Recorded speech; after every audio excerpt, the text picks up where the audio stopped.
Povieš niečo? Čo, babka? Mička, čo si povedala? Že ideme už, babi? Môžeme, poďme. Ja už Veľmi si zlatá babka.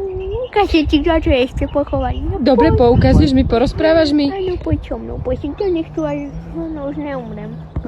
No vidíš tu, že Martina, tá bývalá moja suseda, víš, čo chovali praste každý rok na Fašiandy sme pre nich chodili na húrky, víš, čo to je? Neviem, A je, babka. Pane Bože, ty nič nevieš.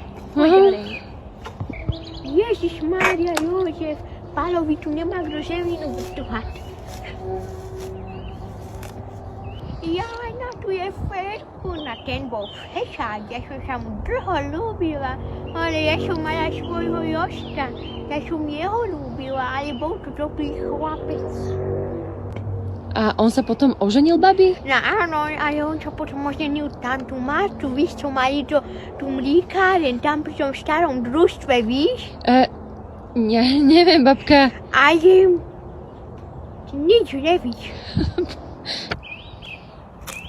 Ja čakala som už tá, že nie, že či mám ísť domov, alebo tu mám už aj rovno ostať.